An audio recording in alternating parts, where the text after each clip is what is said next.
Hello everyone, welcome to my YouTube channel Think for Tomorrow. In this video, I am going to discuss the book summary of Chris Miller book The Cheap War. और इस किताब को मैंने जब YouTube पे search करी थी तो केवल इंग्लिश में समरी भी था, रिव्यू भी था। तो मैंने सोचा कि इसका एक हिंदी में सारांश बनाया जाए, समरी बनाया जाए क्योंकि अभी सेमीकंडक्टर में इंडिया में काफ़ी काम होने स्टार्ट हो गए हैं।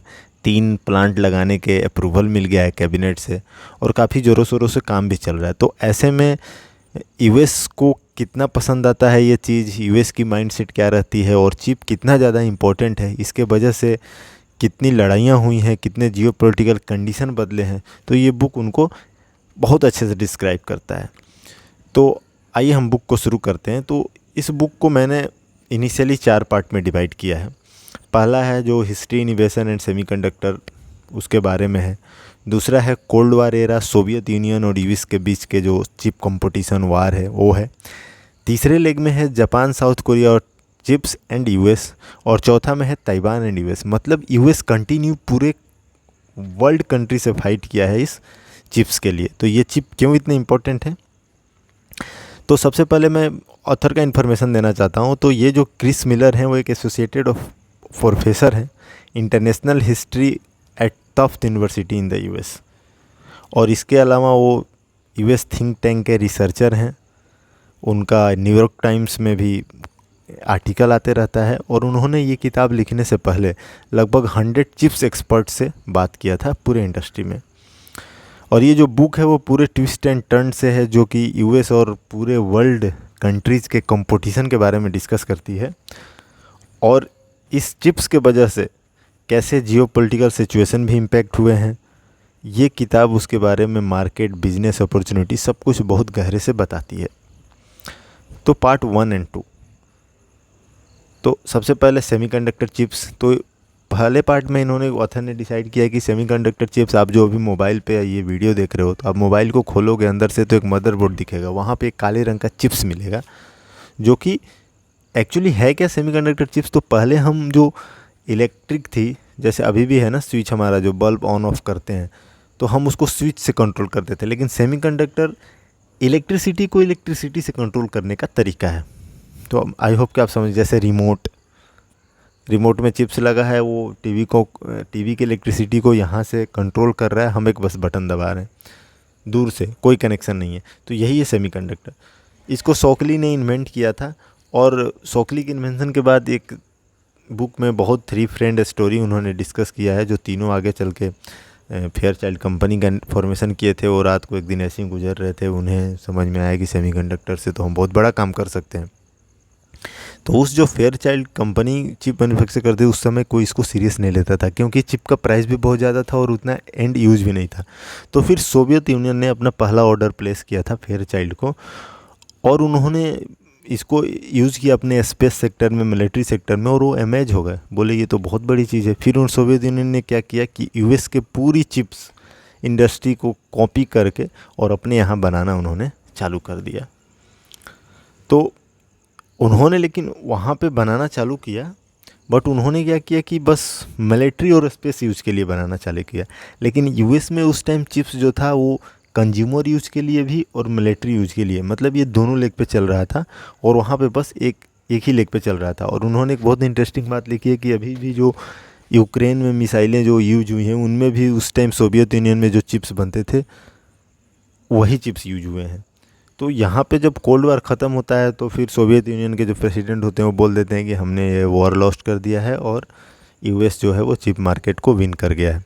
और इसका वो ऑथर रीज़न देते हैं कि इसका मेन रीज़न यही था कि यूएस जो था वो दोनों लेग पे काम कर रहा था और सोवियत यूनियन की मैक्सिमम चिप्स जो थी सेमीकंडक्टर की वो काफ़ी कॉपी कट थी यूएस की, तो इसलिए वो टिक नहीं पाए।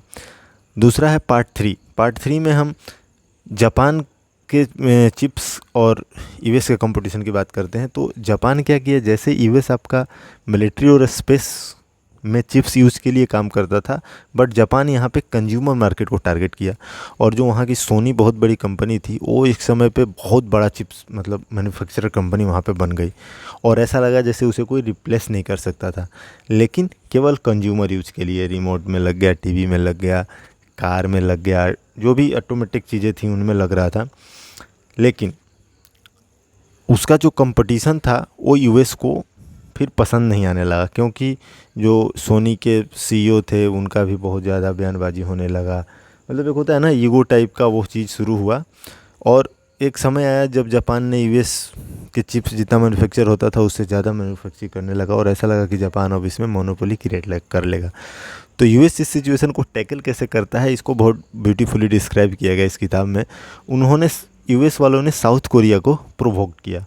उन्होंने बोला कि आप चिप्स बनाओ, चिप्स का ये मार्केट है, और अपनी सारी टेक्नोलॉजी साउथ कोरिया को इन्होंने दे दिया। और वहाँ की जो सैमसंग कंपनी है, जो एलजी है, एलजी सैमसंग है, उन्होंने वहाँ पे चिप्स बनाना स्टार्ट किया, और सेम सोनी मॉडल पे उन्होंने यूएस इनोवेशन से अच्छे चिप्स निर्माण करने चालू कर दिए। और यहाँ पे जब साउथ कोरिया का चिप्स मार्केट में आने लगा तो कंपटीशन बढ़ा, और धीरे धीरे उन्होंने जापान को रिप्लेस कर दिया।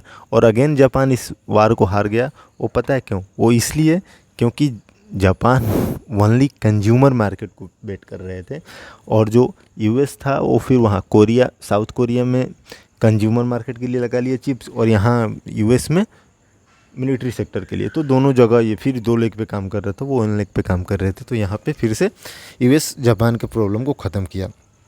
लेकिन जो सबसे लास्ट में जो किताब में वर्णन की जाती है वो काफ़ी अलग है, चाइना और यूएस।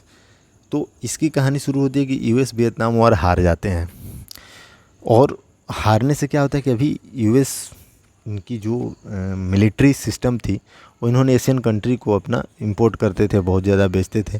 तो एशियन कंट्री थे जो यूएस के टेक्नोलॉजी और डिफेंस को, चिप्स को उस नज़र से देखने लगेगी, तो वार हार गए, फिर हमारे पता नहीं सिस्टम काम करेंगे नहीं। और इसी चीज़ का फ़ायदा उठाते हुए चाइना ने दोनों लेग पे काम करना चालू किया, और चाइना ने मिलिट्री और कंज्यूमर दोनों मार्केट के लिए चिप्स निर्माण चालू कर दिया। और इसके लिए पहले क्या था, चाइना ताइवान का अलग रिलेशन था। तो ताइवान में बहुत, जो उनकी एक कंपनी है आज भी स्टॉक मार्केट में यूएस में लिस्टेड है, ताइवान सेमीकंडक्टर मैन्युफैक्चरिंग, टीएसएम जो भी है, तो वहीं से शुरुआत हुआ था उसका। और जो 3 दोस्तों की कहानी थी उसमें से एक जो चाइनीज़ अमेरिकन नेशनल थे वो यहाँ आके ताइवान में काम कर रहे थे, और बाद में वो टीएसएमसी के सीईओ भी बने थे। तो वहाँ पे फिर यहाँ पे चाइना ने शुरू से ही कंज्यूमर मार्केट और मिलिट्री मार्केट दोनों को कैटर किया। और कोविड में ये सबको एहसास हुआ कि अब हम चाइना पे ज़्यादा डिपेंडेंसी हो गया है चिप के लिए। तो फिर अमेरिका को ये चीज़ें पसंद नहीं, क्योंकि अमेरिका चाहता है कि चिप्स में वो डोमिनेंट रहे, इसलिए उन्होंने ताइवान को प्रोवोक करना चालू किया। और आज का जो जियोपॉलिटिकल सिचुएशन है चाइना और ताइवान के बीच में, वो ये चिप वार उसका मेन रीज़न है। तो अभी तक, लेकिन ये जब उन्होंने किताब ख़त्म किया है तब तक वो बताते हैं कि अभी तक इसमें चाइना का कोई कंपटीशन नहीं है, और वो अमेरिका लेकिन इसके लिए ट्राई कर रहा है ताइवान को अलग करके वहाँ से फिर से अपनी चिप हब बनाने के लिए। और आगे देखते हैं क्या होता है। यूएस उस पर रिस्ट्रिक्शन भी इम्पोज कर रहा है डिपेंडेंसी कम करने के लिए। तो let's wait for more year में अभी क्या होने जा रहा है। लेकिन ये साबित करती है बुक कि यूएस कभी भी नहीं चाहेगा कि चिप्स में किसी की मोनोपोली हो उसको छोड़कर, क्योंकि चिप्स उतना ही इम्पोर्टेंट है जितना एक ज़माने में ऑयल हुआ करता था, जितना एक ज़माने में आईटी हुआ करता था, जितना एक ज़माने में तेल हुआ करता था, गोल्ड हुआ करता था। तो chip is the new gold, क्योंकि चिप से सारी, आज तो आप देख लो टेस्ला की कार हो, कोई भी मोबाइल हो, हाथ हाथ में मोबाइल है, कोई भी टेक्निकल चीज़ें हो।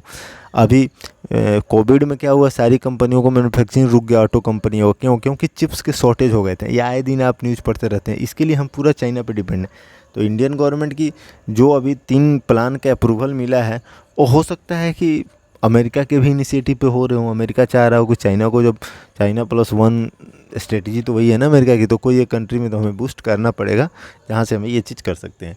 Thank you for watching this video. I hope कि आपको ये समरी अच्छा लगा होगा। तो आप कोई क्वेश्चन है तो कमेंट कर सकते हैं। And happy investing, keep reading books. Thank you.